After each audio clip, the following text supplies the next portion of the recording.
We are back Back. with episode number 257. Oh, many Christmas. I have to get both hands involved. And it's a free for all. It is. Yeah. Tony Clem's joining us. What's up, Tony? Yeah, we have no topic. We're just gonna be showing stuff we're listening to, stuff that we picked up recently, just general metal talk in general. We'll see what's going on. Metal Overkill's with us. Got Dawn Possession with us, and I am the king of Texas metal. Don't be a ho ho. Fraser Dawson. Fraser Dawson, the guy. You are funny. So right on. Anyhow, yeah, let's get into it. We'll go counterclockwise, and we'll go Kevin first, and so we can just kind of do shout outs. Anything you guys want to say before we get into the chatting about stuff? But what do you got, Kevin? Yeah. Anything you want to? Any shout outs you want to do? Well, anyway, yeah, I do. It's actually the Carcass John because this morning I went for a 2-mile walk and I had 128 BB Rock on. And thanks for the shout out there, bud, for the Haystack Balboa. Yeah. Well, and then you hit it out of the park with the sorcery. Yeah, I figured that one. I kind of figured that's what album that was from. So, but, yep. Just came Kevin is the king of creepers, man. He knows about some of that early 70s prog proto rock metal whatever. For those that are wondering, I'll show them the album. This is the album that I was referring to. Right. You had the albums or the song "Sacrifice" on there, and then when you came up that it was off a soundtrack, I knew this had just came out a number of years ago. So prior to that was only on CD. So a couple hours I had her figure it out. But yeah, thanks for the shout out. Yeah, you're welcome. Well, if anybody is curious about anything from the early 70s or on to the early 80s, and you can't find it, well, put this guy down here to work, and he'll find it for you. That's all I have. Yeah. Cool, George. The only thing going on is nothing really exciting, but I only wanted to what you guys thought about the Black Sabbath thing going on. The final whatever. The final show? Well, the final show with Ozzy playing. What do you think? Ozzy playing in a wheelchair because he can't walk anymore?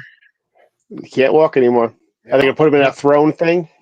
They're going to do something like that. He's going to sing from, he's going to have to sitting the entire time. He still has a voice. I mean, I don't know, man. I saw him on the the last tour that they did without Bill Ward.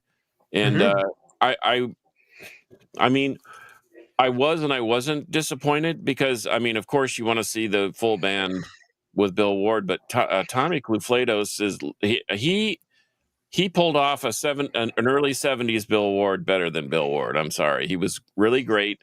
And I thought that the music sounded great.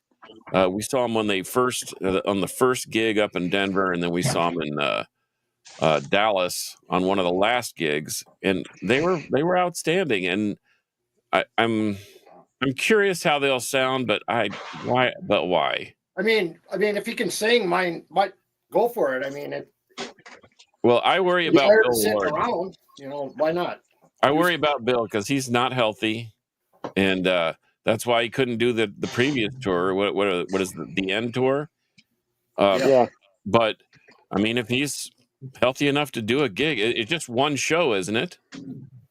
Yeah, I believe so. It's just one show, yeah. Yeah, but Ozzy's doing a short set too beforehand with his solo band. But oh, is he? Yeah, he's doing because this build is he's going to be Ozzy doing I guess probably a short set. But what I'm wondering is Jakey Lee's going to be there. Is he going to bring him up to do Bark at the Moon with him? Who knows? Maybe that'd be cool. It's all up in the air. I would like to see. Are they going to do a broadcast or a simulcast or something where you could buy a ticket to watch it on the internet or whatever? Or David has not any of that. Just whatever ticket sales are like for ridiculous. Yeah, like $1,000 a ticket. Yeah. Yeah, I mean, that's they're even that's a low price.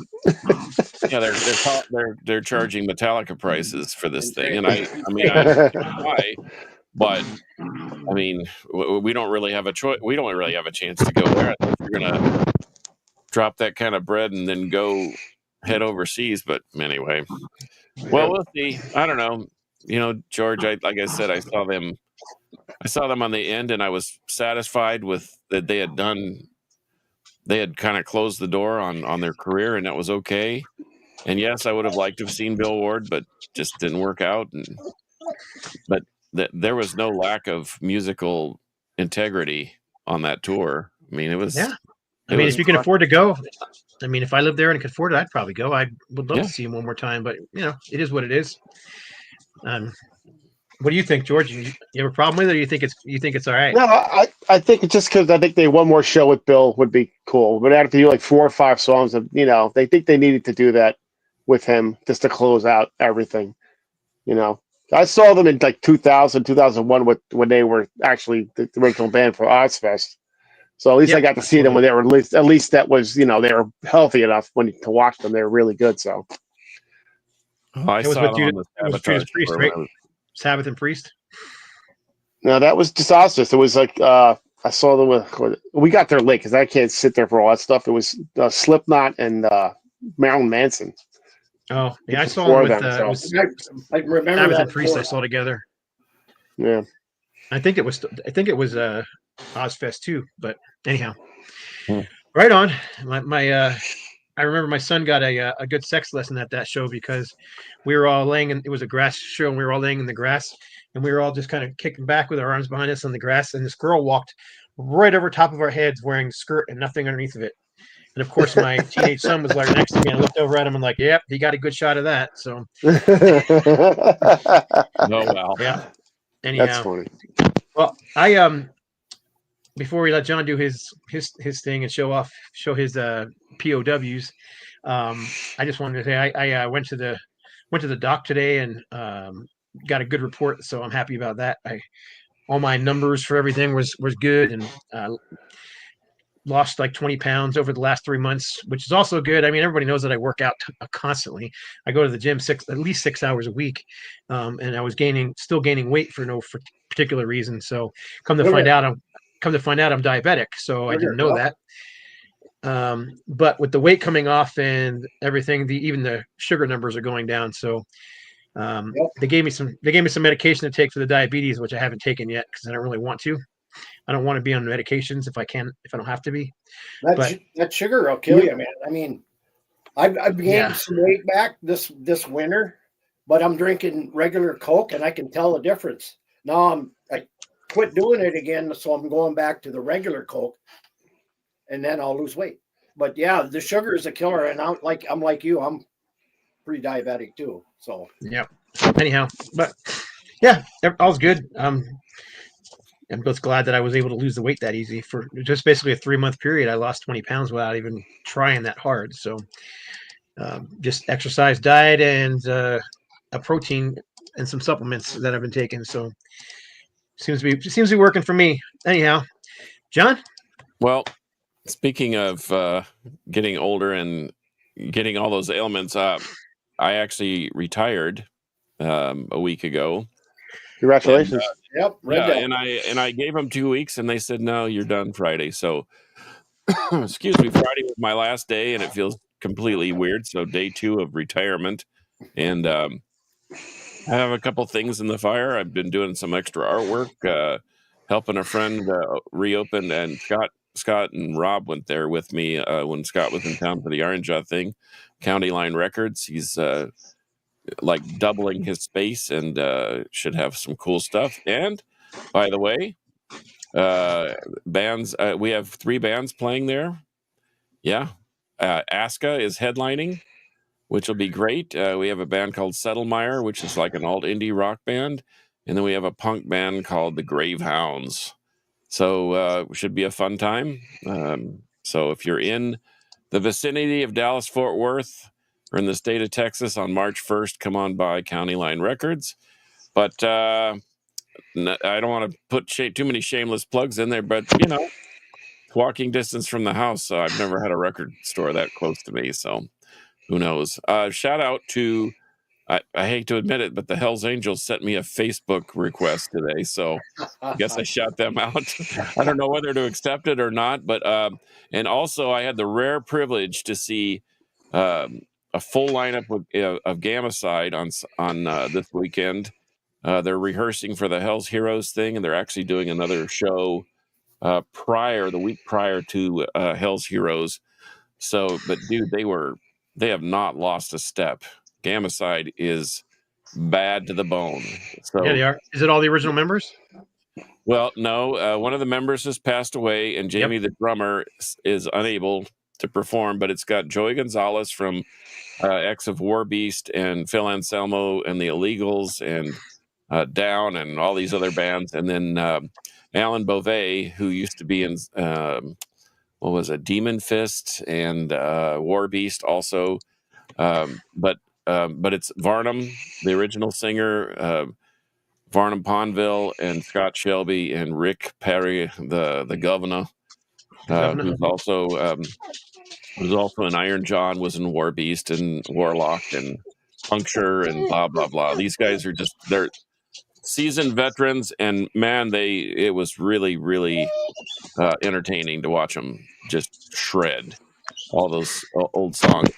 And then they were shouting you out, and I have to shout you out too, Scott, because No Life Till Metal re-released Victims of Science, and I don't know what the magic Rob Colwell has, but Hair Metal Rob has the magic touch when it comes to remastering, because it was just enough to make it sound even better. Yep. Yeah, he did a fantastic job. And so if you can find yourself one of the few reissues I would highly, highly recommend is that Victims of Science, because I know the old Wild Rags pressing is great to have. I have two, but if you can find the No Life to Metal one, get it. So anyway, enough about that, and on to the show. So is Gamacide one of your picks of the week? No, they're not, but they should be. If you can find the box set, they call it the box set. It's got a not very well remastered version of Victims of Science, plus a 10-inch and another record, plus a DVD that's worth the money. You need to pick that up too, and I will. And I'll flash one of those up maybe next week on the show. But all that being said, no, I'm once again. I'm going deep in the well, and I was reminded of a story of my early music career, and where we ran into these guys, and so I grabbed the record that kind of spurned that conversation. But one of my picks of the week is Styx, Equinox. This was the last record with John Kurlewski, and who took over for John Kurlewski? Does anybody know? In Styx. Right offhand, no. Who was the guitarist? Well, he was a 17-year-old kid from Alabama named Tommy Shaw. Tommy Shaw, okay. So, anyway, but this is a great record. This has got some real heavy metal elements in it.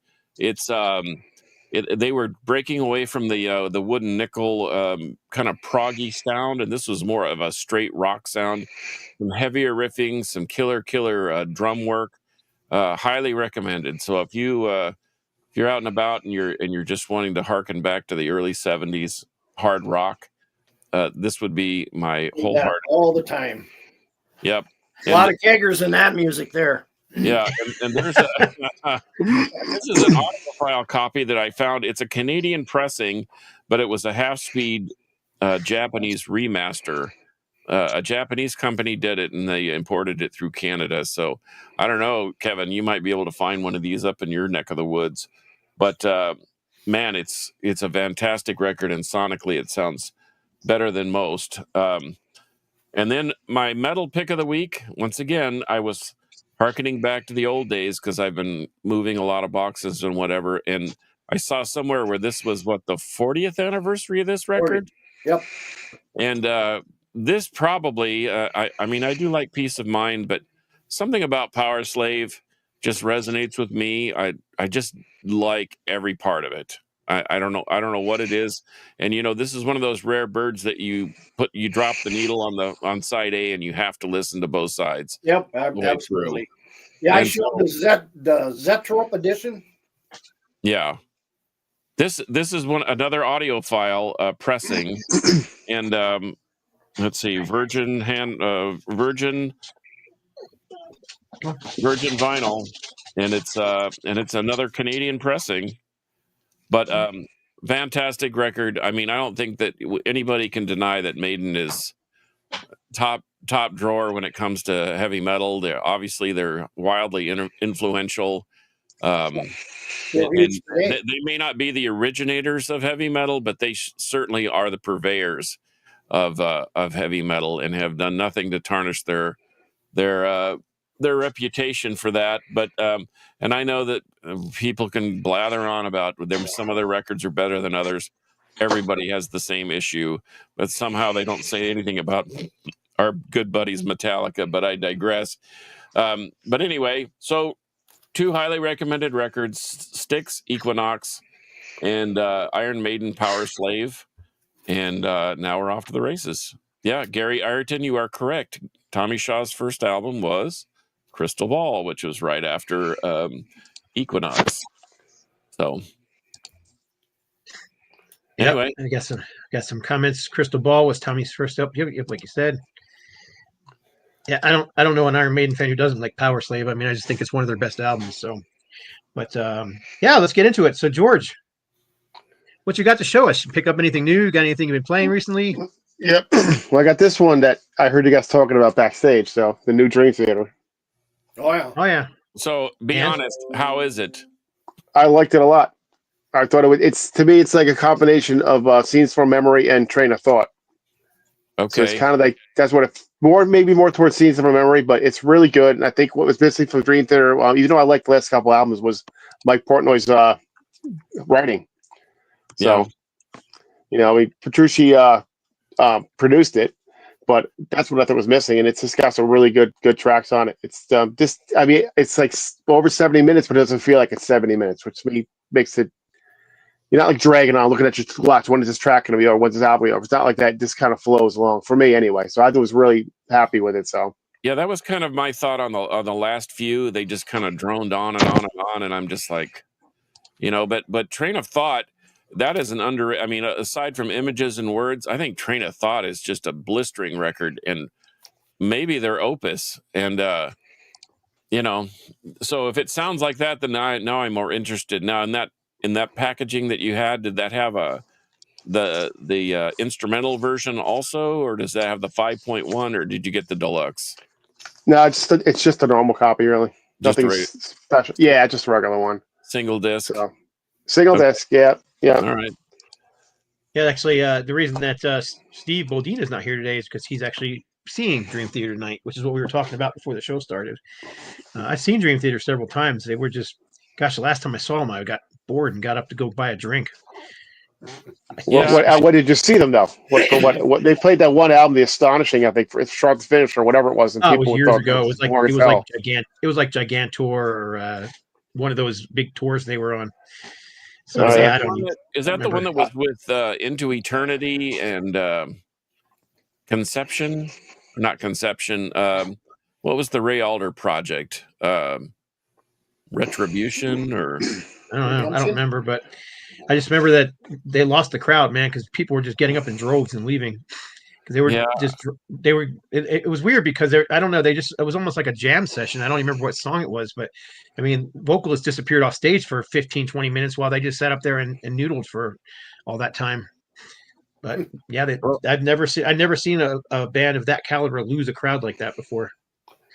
Well, as much as I saw them in the mid '90s. Yeah. In the do you remember the Birch Hill, Scott? Yes. That's where I saw them with the Birch Hill. Right. And that was probably around when Awake came out, around that time, I believe. Right on. So yeah, that's been a long time since I've been. And as good as Mike Mangini is, something about Portnoy, it's kind of like I had this discussion with somebody else this week about would you rather hear it was Steve Murphy of Rotting Corpse, Nowhere Jets. we were talking about Dave Lombardo Slayer versus Paul Bostoff Slayer. And Paul Bostoff's an amazing drummer, and he was great in Forbidden. But what would you rather hear? Dave Lombardo doing Slayer or Paul Bostoff doing Slayer? We both voted for Lombardo. Not that we think that Bostoff's a terrible player, but I think the similar thing can be said about Dream Theater. When Portnoy's not there, it's just not the same. There's something missing, and it's hard to put a finger on it, but I think that might be the same case. Is that the guy you're talking about? That is who I'm talking about, Steve Murphy. There's Steve Murphy with our good friend Rob Caldwell. He was at the Iron Jaw show the other day. Yeah, Elwyn Redemption was the Ray Alder project that I saw them. Dream Theater, Into Eternity, and Redemption.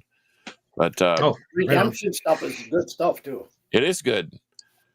But anyway, well, that's good to know, George. Thanks for that. I'm on a very short leash financially because, well, I just retired.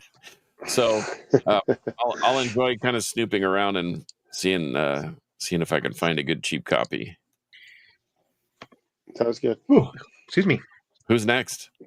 Kev, what you got, Kev? What do you want to show us? Any good stuff?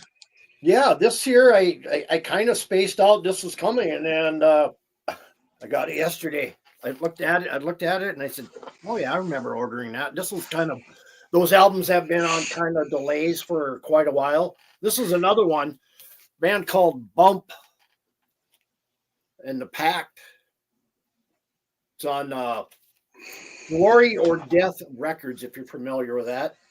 But kind of a combination of straight metal, a little doom. It's just, I don't know, I really haven't ingested the whole thing quite right. But yeah, this is the new traditional sound is really what grabbed me on this. It's more, has that new traditional metal sound too. So, but yeah. Bump. Yeah, I can't say I've ever heard that one. Come out in 2022. There's another one for you, John. Who are those creepy dudes? Hey, that was an epic. Yeah, I've never heard of Bump, so I wrote it down. Well, I got that, and then they sent this like a compilation CD, and has bands like Formula 400, Moss Generator, Call of the Wild, Fever Dog, Heavy Velvet, even has some little stoner in there, but I showed you that yesterday. Oh yeah, they sent me center rings, but that's like, I love that Philip Lynott. Yeah, I mean, awesome. Then the first thing when I grabbed it, I thought of you. So I know you're a huge Thin Lizzy fan. So yeah. Yeah, I mean, it was a little extra they sent for being so late, so that was kind of nice. Cool. What you got, John? One other thing. Oh, wait. Hold on. He sent me this artwork too as well. As far as filler stuff, and I'm sure it's from his label, the Glory and Death label. But it was kind of neat. One of his bands on there was a band called Snow Chill. Huh. Like I said at the top of the show, leave it to Kevin to get the obscurities of the most obscure. And then this was kind of I had to look back, and it kind of reminded me of Obscured by Clouds with Pink Floyd with that. But the more band was like a 12-inch single, Weed Growing Rocks from Space Rainbow, and Switchblade Cars from Crazy stuff. Best new album for January, Scared, Fire and Ice for me. Best new album for January for me. Hard to argue with that. Maybe put this one with it. Yeah, hard to argue with that one either too. All right, go ahead, John. Sorry. Okay, well, there it is, Iron Jaw. Yep, I'm just gonna roll through a couple of these because I got these in the cutout bin at our favorite new store here locally. I found this Hendrix live at Maui. This is kind of a forgotten they did the Rainbow Bridge, but this is they did multiple days there, so I found that. And then one of my favorite movies growing up was Rollerball with James Caan. Oh yeah. And I liked it so much that I actually printed up some shirts that said rollerball varsity, like if you actually had a team. And Dave Hope from Kansas begged me for the shirt, and I gave him literally the shirt off my back one time. I did find this. I thought about Scott when I saw this. In fact, he was playing Ted Nugent Free for All. This is like a promo single from Germany or something. It's got Flesh and Blood, Yank Me, Crank Me, Motor City Madhouse, and Out of Control. Yeah, that's part of a series. There's actually 4 of those total. I have all 4 of them. There's Ted Nugent, Molly Hatchet, Frank Marino, and one other one I can't think of. Pat off the top of my Travers. head. Maybe. I think Anyhow, it's Pat yeah. Travers. But this is the one that rocked my world. Rob's. Oh, right on. Because look what I actually pulled this to. I've been listening to this the last couple days. Yeah. Is that an original pressing or is that a reissue? I don't know. A&M Records. Okay. Well, I don't know. I haven't played it yet, but it was 3 for $10, so I bought it, thinking, and it looks like it's never been played. So I look forward to doing that. So I just swept through a pile. I enjoyed it. It was kind of I call it prog light. It's not like old Yes or King Crimson where it's just or Dream Theater where it's a lot of noodling. It's a little lighter than that, a little less chaotic. But I went over maybe a little mellow, maybe a little more mellow or melancholy, perhaps. But yeah, I still really liked it. I see Scrubs a lot in used bins wherever I go, along with one other band I'm trying to think of. But yeah, Scrubs is a different band, but like he says, lighter. But it depends what era you're picking up, because right. I mean, their mid period from the 70s, like the early 70s, they were a different sound. Then they got into the prog sound, and then apparently they started getting poppier as the 80s rolled around. But you know anything about the Straubs, George? No, never heard of them. No. Yeah, they're a 70s band for sure. Well, cool. And speaking of Straub, somebody had mentioned Crack the Sky last week. Was that you, Kevin? Yeah. Well, I was over there helping Rodney at County Line move some record bins into place, and a collection came in, and there must have been 4 or 5 Crack the Skies. So I got all giddy thinking we need to set up a turntable. I want to listen to these. So do you have any, who was that you, Kevin, that said that? Yeah, I showed that Crack the Sky Signs album, which was released about 4 years ago. But they're still active today. Well, but they have a good extensive 70s catalog. So if I were going to grab one of the 4 or 5 that I saw, which one should I grab? Was one of them Safety in Numbers? I do believe so. That one's good. They're all really good. Okay. Well, I hope if they involve John Palumbo on the recordings, then they're all going to be good. Okay, I'll look for his name and see if I can't set up a turntable over there. Yeah, right on. There's also Crack the Sky Raw. Well, I think that's the live album. Mm-hmm. Which is actually a pretty heavy album, but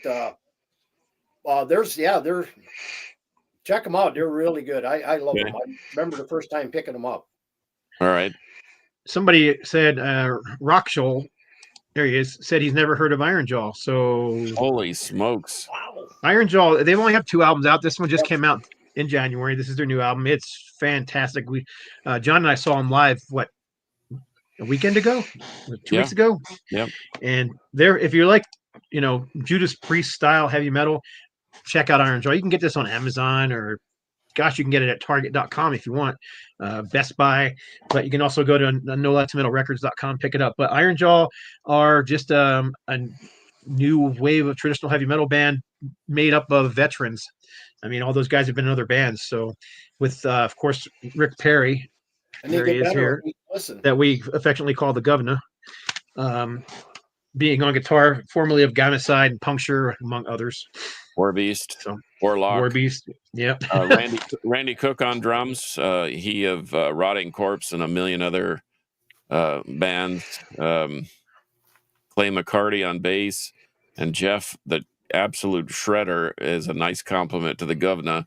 And then Todd Pack was the drummer for Creeper for a while, and then who knew he could sing like that? But he can sing. Oh my like gosh, that. he was when he came on and they went right into Tonight We Raid, and he hit that high note at the very beginning of the show. I was sold right there. Yeah, And that was like classic Halford '83. You know, Yeah, it was exactly. fantastic. But yeah, anyhow, Ironjaw great if you like new metal. But yeah, I guess I'll show a record real quick. This is one that I recently picked up and I've been spinning, but it's a half speed master of the Who by Numbers. Oh wow!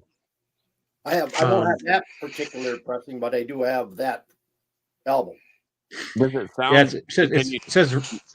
Can you tell a difference? I mean, I don't know because I haven't had the original for a long time, and I was just in the mood to hear the album, and I was like, oh, I need to go find a copy, and I found this copy, and I go perfect. So I can't tell you if there's much difference or not. I gotcha. It sounded good on my my stereo, but mastered by John Ashley at Close to the Edge, half speed vinyl masters cut by Miles Scholl at Abbey Road Studios.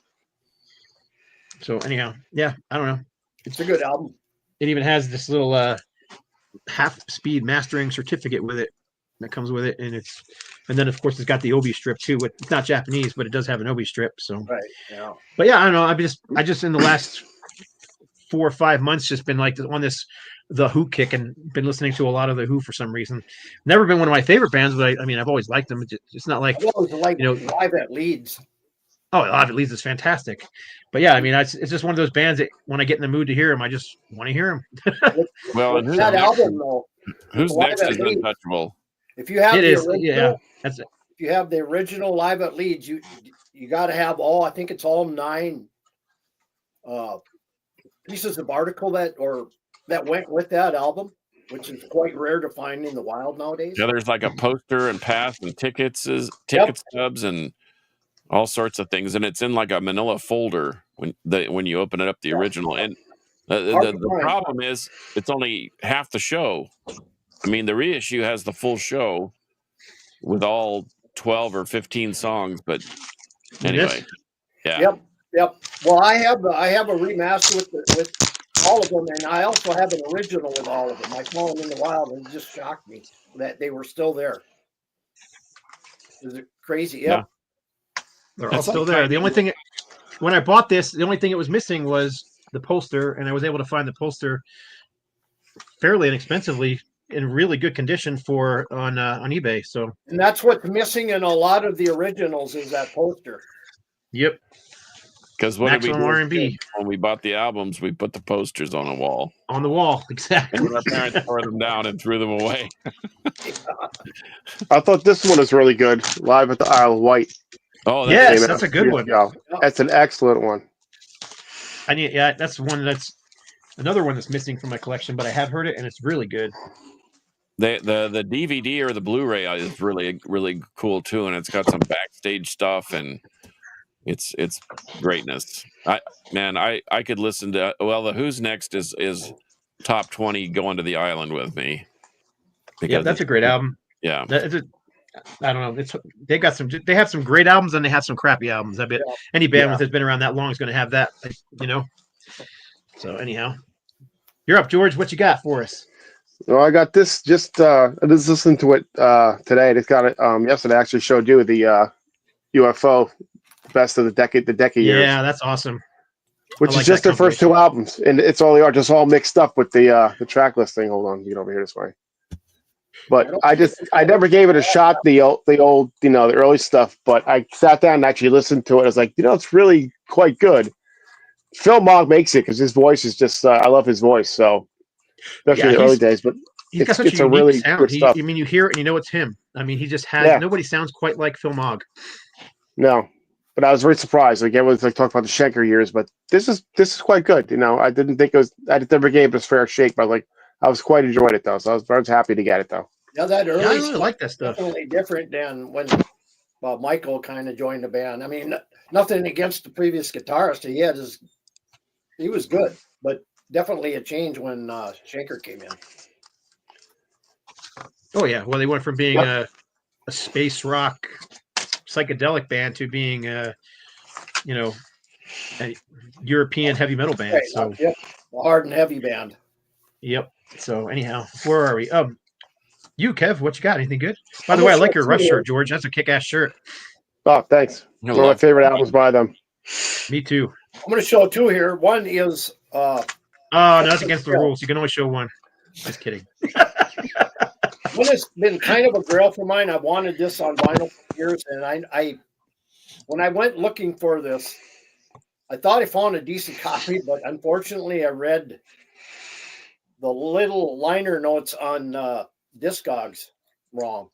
I just got the album and the sleeve, but I didn't get the cover, so I finally picked up this DAD album, Risking It All. Probably my favorite of them all.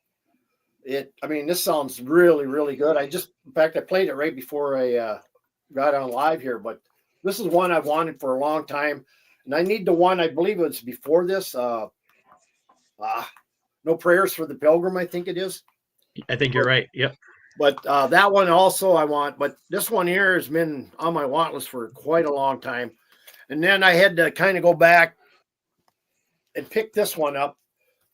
Some Backstreet Crawler. The band plays on. Of course, this is with Paul Kossoff, the late Paul Kossoff of Free, and he did a bunch of solo stuff. And then a couple albums with Backstreet Crawler, this and Second Street, and then he died kind of right after that. And it kind of went on with the band Crawler, and they didn't really succeed very well. But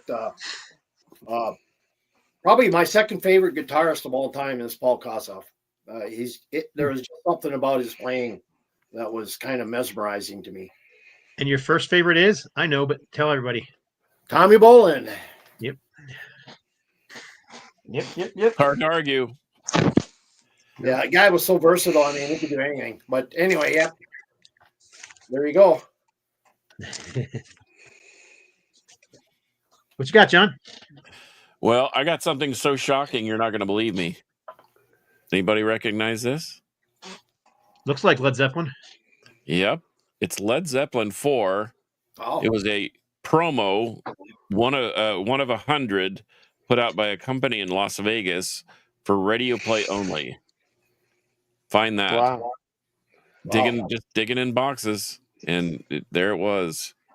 So I've actually spun it. It's not in great shape. It's been actually well played, but on top of all that, in between sessions with Zeppelin, I finally relented and broke down and got this. I had some trade credit, and I saw this, and holy smokes, does this thing sound great? This isn't one of the re-recorded ones. I often wondered if they were going to re-record this, like the Cavalier brothers did Schizophrenia and the early Sepultura, but the second, it's a double album set. It's 180 gram. It's well remastered, but it's got a bunch of live tracks and some outtakes. But this thing this is one of my favorite early 80s metal thrash or early 90s metal slash thrash. It's almost borderline death metal, but it's got a weird. You could hear the tribal vibe starting to happen. So. I can't recommend that one enough either. I love Arise. I love Beneath the Remains. And then it just sort of the wheels kind of fell off and they got weird, even though I've learned to appreciate Chaos AD and Roots and some of those other ones. I was just going to ask, what do you guys think I love Chaos AD. What do you guys think of Roots? Not a It's fan? all right. Nah, it's all right. Not one of my favorites, but that's kind of, I don't know. I love the title track from that. And Bloody Roots is a freaking heavy song. And I kind of love the tribal aspect of it. And then there was that Reza, I can't even remember how it's pronounced, Reza something or other on that album. I thought was great too. But I don't know, I kind of like that, how they got really deep into the tribal beats on that one. But a lot of people didn't like it and said it was the start of new metal for them. But yeah, I like the Soulfly stuff better just because it was different. Don't be Sepultura playing tribal weirdness. Just go ahead and be Soulfly. That's fine. And then that Soulfly just, I don't know. I don't know about those dudes, but I'm glad that they're back. Mahata.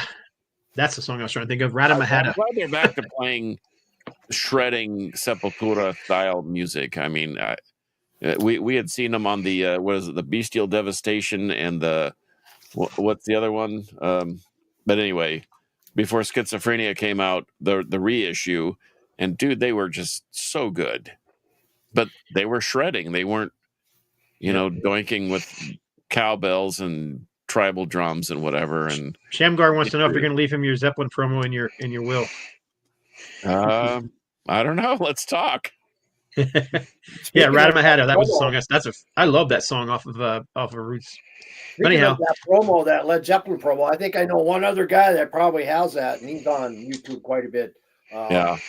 Well, Global Records. It's wild that I'm always on the hunt for Led Zeppelin 1, 2, and 4, and then every now and then I see an offshoot of Presence, or kind of a weird cover, like a different cover. 2 has a bunch of different covers. It's starting to become like the Scorpions' Lonesome Crow that has 18 different pressings, covers, whatever. But Presence has 7. Presence has 7. Yep. Yeah. I got 4 of the 7. Yeah. Well, I found a few, but not all 7. That's for sure. Yeah, they're hard to find. Well, I'm gonna quickly show. Did I show this one last week? I may have, but you did show that one. Yeah, I'm excited about this, and I still haven't opened it yet. Rob actually called me. Have you opened it yet? No, I haven't opened it yet. I still can't decide if I want to open it or not, because finding a sealed copy with this hype sticker still on it is rough. But I also got this recently, which is their first full-length album. This is the original independent release. It was re-released on Axe Killer in France with a different record cover, and I have that one too. So now I have everything. I've got the full Dirty Looks catalog, which is fantastic. I've been looking for those two forever, and yeah, our good friend Rob Caldwell hooked me up here, so can't complain there. But I also wanted to quickly show a couple other things. This is very impressive album cover. I know you all are impressed. This is the Anger is Art's first album. This is their first time on vinyl. This is the test pressing for it. And I played this thing like 3 times. My gosh, Rob just does amazing work sometimes. I'm just amazed at how he can take something that sounds good and you're like, yeah, there's no way you can improve it. And then he does. You know what I mean? And this thing sounds amazing. And it's so freaking heavy. At the time, Steve Gaines had been in Bloodlust and Avatar and a bunch of other LA thrash bands that he kept getting kicked out of for whatever reason. And I guess he got angry and decided, he's going to make his own art. So Anger is Art. This was the first album. I'm really looking forward to that one coming out. And then Hades, Live on Location. Again, Rob Caldwell masterpiece. He did fantastic on this thing. Sounds so good cranking out of my Bose speakers. So I usually only listen to test pressings twice, once real loud and then once at a normal volume, because I'm listening for imperfections or problems or stuff like that for the record companies. But those 2 albums, I've actually been spinning them. So yeah, I just really dig them both. Oh, and they're all, I know this is self-promotion. I don't care. They're both on sale if anybody's interested. NoLifeTomatoRecords.com. And yes, Dirty Looks is very cool. And maybe I'll open the Dirty Looks. I have the songs digitally, so I've heard the songs before. That's why I'm just, I don't usually keep records sealed, but I don't know. We'll see. All right, you're up again there. George, what you got for us? All right, well, I'm going to put these 2 real quick because I got them together, but a couple bootlegs. I got Kiss Live at the Daisy from 73. That's early stuff. And yeah, and it's funny because for a bootleg, it sounds pretty good. You got to turn it up a little loud to hear it, but it sounds pretty good for 1973. And I got it because it's like Stay Have Simple type and Life in the Woods, which I never heard that one, and the Acrobat, which is actually the same one from the box set that came out in 2001. Same thing there, and yeah, but it's really good. That's Skillo Metal from Brazil. Oh. Right on. So I got that one, and I got this one, 1980, live at New Zealand. So it looks like this a picture from better. People Magazine picture on Yeah. the cover. Yeah, it's got better quality than the other one, but because I was waiting for them to put out when they were doing those off the soundboards. They never did that 1980 show from Australia, so it's the same set list. And now that I got this, to put out that now. Rob says, "Don't open it." What's What's up, Ron? Ron Haggerty with us. Hey, Ron. All right, so go ahead. Where we at? Kevin, what you got, Kev? Anything more to show? As far as stuff I've been listening to, I'll show you 3 real quick. Go fast. Some 70s. I've been listening to a band called Mr. Big from the 70s.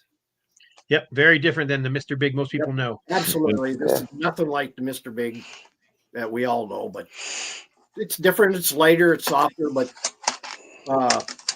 there's something I had to pick up. Good stuff. And then a couple of traditional albums. Ancient Empire, their last one with Priest of Stygia. Some traditional heavy metal.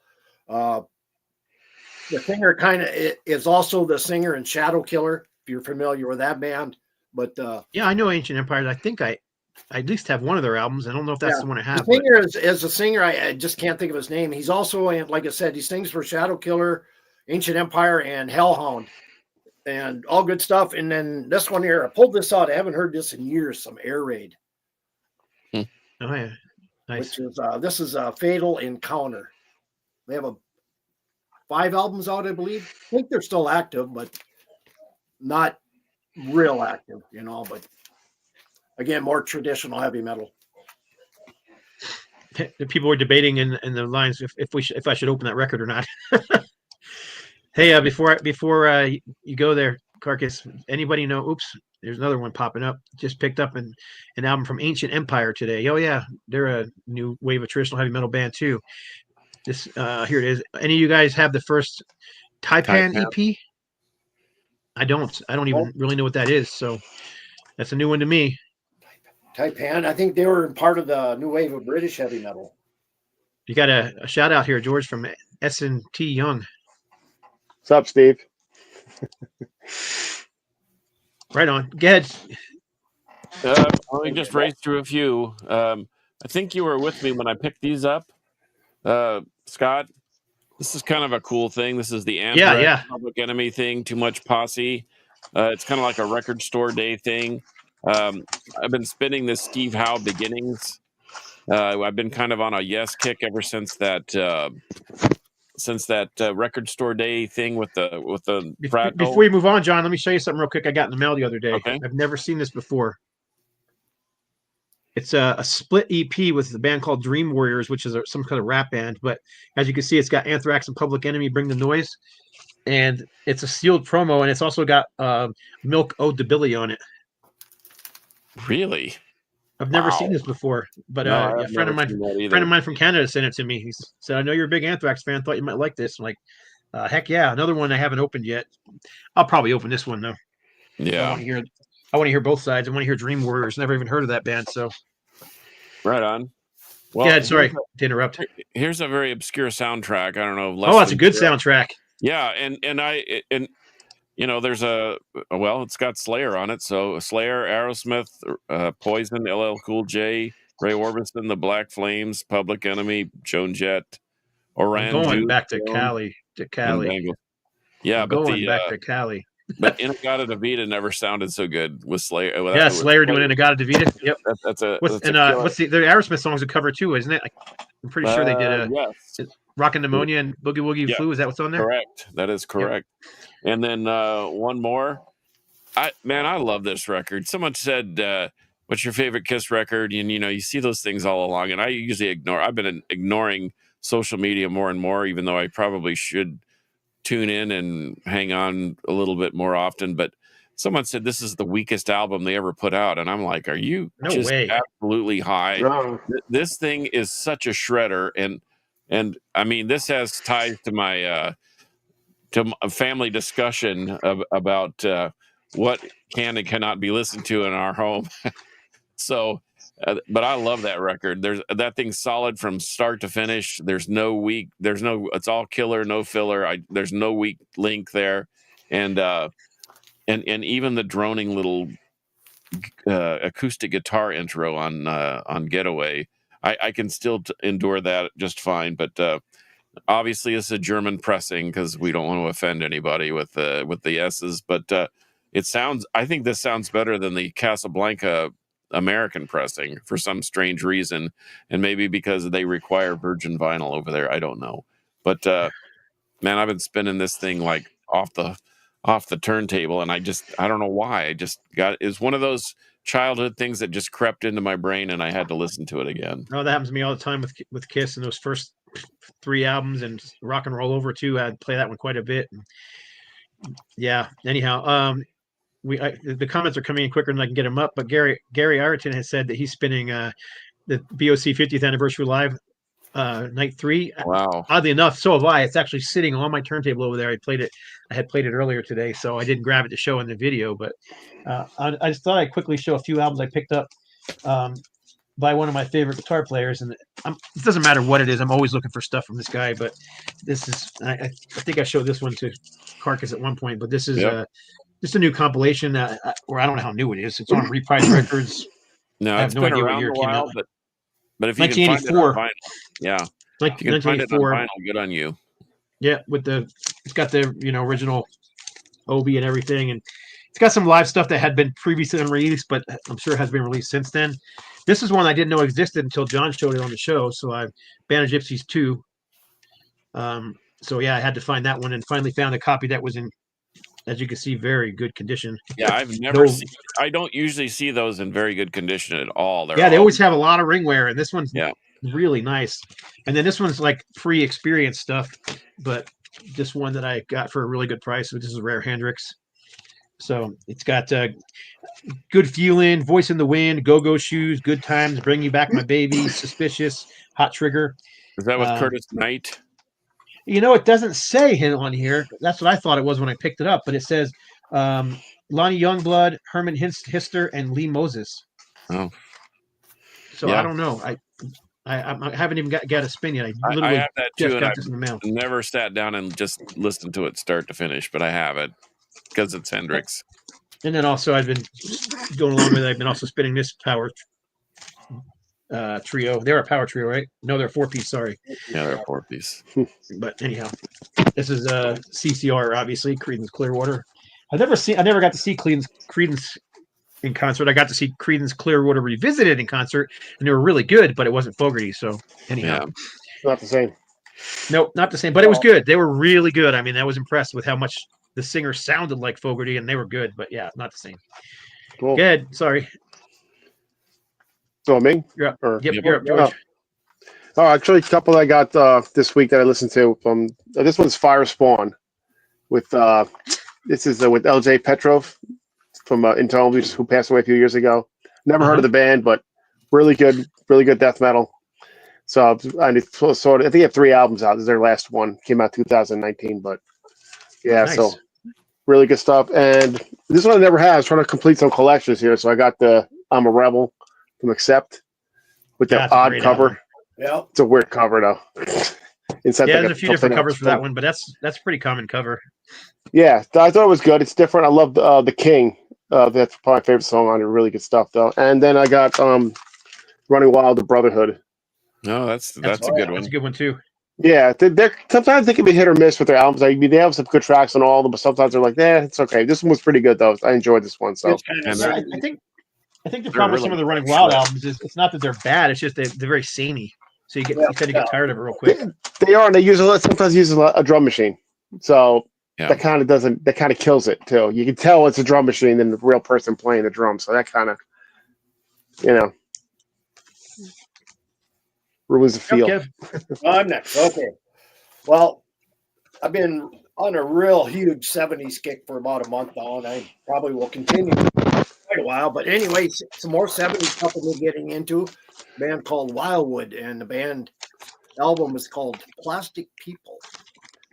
The organ sound is similar to the Doors with Ray Manzarek and that unique organ he had. But this is kind of the first song of it is kind of pre-punk, but it really kicks in hard and heavy. I mean, you could almost call this a metal album, but not quite. It's that good. And then I've been getting into a lot of females, which one of my 6-packs is centered around this. Cradle. If you've never heard Cradle, pick Never it up. heard Cradle. Susie Quattro and her Wow. sisters. But Susie influenced this band, which I've been listening to quite a bit, which is the Runaways. So It's a good one. spun this earlier this morning, and it's part of a video that I'm doing. I do have the original of this, but somehow it got wet on the inside and it peeled. So I had to be very careful. But anyway, and then the last one here is some Babe Ruth, the best of Babe Ruth, with Juanita Hahn on vocals and Alan Shacklock and Dave Hewitt on guitars out of the UK, and still active. But yeah, a lot of good female bands that should be recognized back in them days. Yeah, I picked up this EP not too long ago with the I do cover have of Mama that We're one. All Crazy Now. And they do a cover of Saturday Night Special and 8 Days a Week. And then Yep. there's one original called My Buddy and Me. And I also picked up this one based on you. I never owned this one before, but it's a bunch of rarity tracks from the Runaways too, including a few covers. They do Strawberry Fields from obviously the Beatles. Yep. But yeah, it's also a bunch of stuff they wrote with King Folly on here. It's a cool. Both these are kind of cool. I have all their full length albums. I just didn't have some of the oddball stuff like this, and recently picked these both up. So And that oddball stuff is the hardest to come by, even when any Runaways is hard to come by, but you just gotta get lucky once in a while. freaking Runaways rule. Yeah, they do. Yeah, hello. Spinning Cowboys at the End of the Day on vinyl. That's a good one. That just came out on vinyl for the first time. I love that album. Any of you guys like Galactic Cowboys?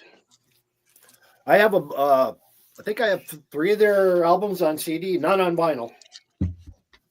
Their first 2 albums are, well, one of them is never released on vinyl, but the first album was, and it's impossible to find vinyl on them. They're owned by Geffen, and one of the labels I worked for has been working for years to try and get them reissued. It just hasn't happened yet.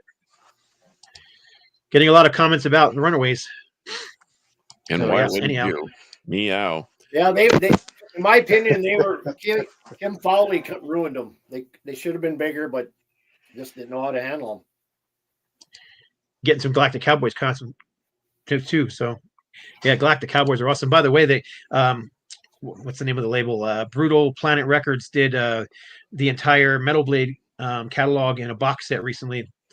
And you can get it super cheap right now. I'll look it up while you guys are talking. Go ahead. We got time for one more. Okay. So, go ahead, George. I'm going to look that up real quick. Or are you going to skip me? It's John's Oh, turn. I'm sorry. That's John, yeah.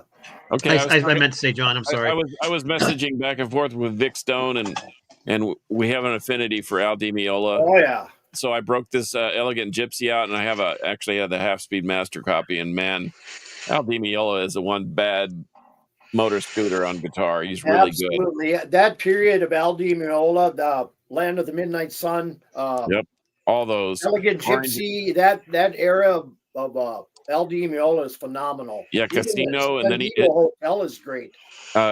Kiss My Axe was more of a modern one, orange and blue, but they're all phenomenal. Yeah. And here's a couple for Kevin. First, Kraftwerk.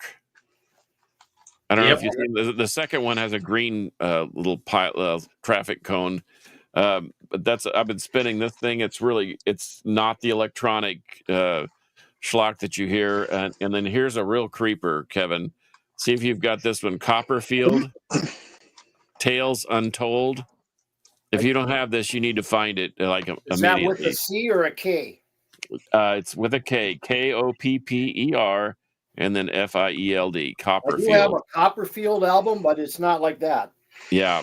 Well, this thing is prog rock, a prog rock masterpiece from 70, probably 1 or 2. But heavy keyboard driven twin guitar attack. It's just amazing. And then last but not least, I gotta squeeze this in because I didn't realize. I think I mentioned this once before. This is Osric Tentacles Waterfall Cities. I got a new stylus on one of my turntables, and I thought, well, I'm going to try out one of the something that's got a lot of ambient meanderings and stuff going on, speaker to speaker, so I can really stretch my legs on it. And this thing, man, this is one of my favorite Osric Tentacles. This is one of those bands that they all kind of sound. They sound very similar, but yet they're all different. Every one of them has a unique personality to it. This is no different. I remember taking my daughter to softball practice, swimming, all the sports activities she used to do. And there's a song. In fact, it's called Jinju, and there's a part in there where there's these little ethereal sprinklings that sounds like a waterfall falling down the hill. And I can still see her over there with her eyes closed doing this every time that interlude shows up. So this has some personal meaning too. But and Scott, you can back me up on this. Any Osric Tentacles is good Osric Tentacles. Yep, Especially if I you're agree. into heavy duty prog and they don't waste a lot of time with vocals. Some of the earlier stuff had a guy named John on flute, and he would do some vocalizing, but not really lyrics. But they've since gone just completely instrumental, and that one in particular with the Edwin remaster, he's the guitarist and brainchild of the band. It just sounds super impressive. So, anyway, Right on. Well, let's. I know we're almost out of time, but let's give George one more shot at it since he's our guest. And, Okay. All right, I got two real quick. I was in a Doom mood. I did a video with Ron Haggerty yesterday on our favorite Doom metal albums, but these two I haven't listened to in years, and I forgot how good they were. Solitude Eternus, Oh yeah. Downfall. I had that in my hands today on vinyl. That's a great one. I forgot how good it was. And this one, which is more, I guess, psychedelic, Trouble, Manic Frustration. I That's a love that great album one, too, though. though. Great one though. So, yep, that's what I got. I have a story about Solitude Eternus Downfall. I used to do an underground mag called Hepatitis News, and I trashed that album because the production was terrible. It came out on Pavement Records, Yes. and Yep. they were sort of a lackluster, just throw it out there and whatever sticks. Malevolent Creation had done a record on there. Disharmonic Orchestra, a couple others. Anyway, I just totally trashed the record. I said this is appropriately called Downfall because it'll be the downfall of the band. Blah blah blah. And then I met John Perez for the first time at the Austin Record Convention, and I had my hat in my hand because I couldn't apologize enough. And he said, I admit that particular rendition of Downfall is so bad. He says, I don't blame you for it. But and then he handed me a remastered version. What they had sent to Pavement was just raw recorded footage, and it had never been mastered or anything. They just basically printed out the music from the raw tapes, so it didn't get any treatment. But anyway, they have since I think Metal Mind in Poland has remastered it and put it out again. So if you can find one of those, buy one because it'll even elevate that experience. But I really have come to love that record, even though I said it would be their downfall, and I admit I was wrong. But that's how I met Perez, and we've been friends ever since. So that's the good part. Anyway, cool. Well, I guess that's it. We running out of time. We ran out of time. So appreciate everybody watching. We've had the comments. I tried to get up as many as I could. There's some more coming in since then. Osric Tentacles is great. Yes, they are. yes. Yep. I have one album. That's it. I He did. goes, okay, I bet you did tell John Perez that. that. Yes, you did. Fraser. That's what it Yes, I did. And he agreed still that it was bad. But anyway. I love Solitude Alternatives, but sadly I have not on vinyl yet. Yeah, they're hard vinyl to was not find. easy to find. And they're very expensive. Yeah, they're really expensive. Like if you have Alone, which was their last full release, you can expect to pay $60 to $100 for the vinyl. But it sounds phenomenal. I mean, Is that all? Bargain priced. Yeah, bargain price. But anyway. Well, right on. So I guess that's it for episode number 257. It was a free for all. It was. Um, And Gary Ireton, I think the Eagles just scored again. Good grief. That was that, and that halftime show was phenomenal, wasn't it? Yeah, that was the coolest Grand never- National I've ever seen. Never watched the game, so I don't know. I'm not a football fan at all, but I did. My whole family was here watching it, so I watched the game. And I mean, I grew up in New Jersey, and everybody was Philadelphia fans. So I'm still a Flyers fan to this day. So I was rooting for Philadelphia. So it was, yeah. I mean, they just ran them over. Yeah, It was kind of embarrassing. Wasn't much of a game really until the very end. which But, is a little shocking, but that's why they play the game, I guess. I mean, whatever. It was fun times. Damian Hair Metal, I'm telling you, dude, you need to pick up Iron Jaw. And Actually, everybody needs to pick up Iron Jaw. If you I'm not haven't just heard saying of that Iron- because they're not on. I'm not just saying that because they're on the Left Little Record. It just is that good of an album. if you haven't Mine's heard, on the way. Mine's on the way, Scott. Mine's Right on the on. way. I ordered it the other day. It's coming. Right on. Swear to God. Might as well get the first one too. Then Yeah, I know. Yeah, first, the first one's one's not great bad. too. Do you still have copies of that? We still have a few copies of the first album left, unless they sold out recently. But I'm also kind of hoping that we can put their first album out on vinyl too.